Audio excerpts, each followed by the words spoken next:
ஓம் சாய்ராம்.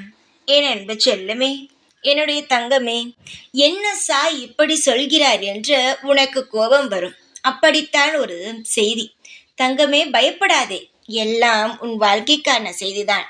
ஆனால் நான் எதுவும் தவறாக சொல்லவில்லை, சரியாகத்தான் சொல்கிறேன். சற்று நான் சொல்வதை சிந்தித்து பார்த்தாய் என்றால் நிச்சயமாகவே அது உனக்கு சரியாகத்தான் இருக்கும். ஒரு உறவை விட்டு நாம் பிரிந்து விட்டோம். அந்த உறவு பெரிய தவறு செய்துவிட்டது. அதுவும் முதல் முறையாக செய்திருக்கிறது. அதற்கு முன்பெல்லாம் நமக்கு நம்பிக்கையாகத்தான் இருந்தது. சில தவறுகளை செய்துவிட்டது. அதை மன்னிக்கவே முடியவில்லை. என்றாலும் சரி, ஒன்று சொல்கிறேன், வாய்ப்பை தரலாம், மன்னிக்கலாம். ஒரு முறை ஒருவன் தவறு செய்து விட்டான் என்றால் அடுத்த முறை அவனுக்கான வாய்ப்பை தரலாம். அடுத்த முறையும் அவன் தவறு செய்தால்தான் அவனை மன்னிக்க கூடாது. நிஜமாகவே சொல்கிறேன், தவறுகள் செய்துதானே எதுவாக இருந்தாலும் நாம் கற்றுக்கொள்கிறோம். ஏமாற்றி விட்டான் என்றே நினைக்கிறாய்.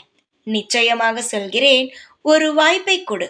தினம் தினம் உன்னை விட்டு போன உறவு உனக்காகவே அழுது கொண்டிருக்கிறது. யார் ஒருவன் என்னை மன்னித்து விடுங்கள், நான் தெரியாமல் செய்துவிட்டேன் என்று முதல் முறையாக சொல்கிறானோ அவனுக்கு ஒரு வாய்ப்பை கொடுக்கலாம். அதுவே அவன் தொடர்ந்தால் அவனை எந்த ஜென்மத்திலும் மன்னிக்க கூடாது.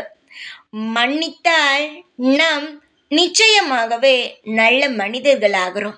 புரிகிறதா? அதனால் யார் உனக்கு துரோகம் செய்தானோ அவனை ஒரு முறை மன்னித்து வாழ்க்கை கொடுத்து பார். அவன் அதை உபயோகப்படுத்தி கொண்டால் நல்ல விதத்தில் அது அவனுடைய வாழ்க்கை. அவன் உபயோகப்படுத்தவில்லை என்றால் அதுதான் அவனுடைய தலைவிதி. அதனால் ஒரு முறை நீ விட்டு போன உறவுக்கு வாய்ப்பை தரலாம்.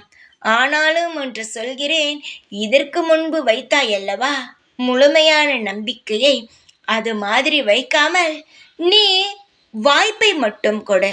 நம்பிக்கையை அப்படியே தூக்கி வைத்து விடாதே. ஏனென்றால் திரும்பவும் ஏமாறும் சக்தி உனக்கல்ல. புரிகிறதா? தினம் தினம் உன் துணையானது, உன்னை பிரிந்து போன உறவானது அழுது கொண்டே உன்னை நினைத்து கொண்டே இருக்கிறதா? அதனால் நீ வாய்ப்பை தரலாம். வாழ்க்கையில் இந்த நிமிடம் மட்டும்தான் நமக்கு சொந்தமானது. புரிகிறதா? வாழ்க்கையில் இந்த நிமிடம் மட்டுமே நமக்கு நிலையானது. அதனால் எதுவாக இருந்தாலும் யோசித்து முடிவு உடனே எடுத்து விடுங்கள். ஏனென்றால் யார் எப்படி அடுத்த நிமிடம் எந்த நிலையில் இருக்கிறார்கள் என்பது தெரியாது. நம்பிக்கையாக சொல்கிறேன், வாழ்க்கையில் ஒரு நல்ல முடிவெடுத்து ஒரு முறை வாய்ப்பை கொடு. உன் வாழ்க்கையும் அமோகமாக இருக்கும். யார் உன்னை விட்டு போனார்களோ அவர்களுக்கும் ஒரு வாய்ப்பை கொடுத்த ஒரு நல்லதும் நமக்கு கிடைக்கும். உனக்காகத்தான் சொல்கிறேன்.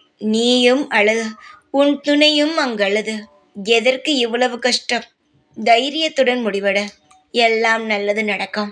உன்னை விட்டு போன உறவு சீக்கிரமாக வரும். கவலை வேண்டாம். ஓம் சாய்ராம்.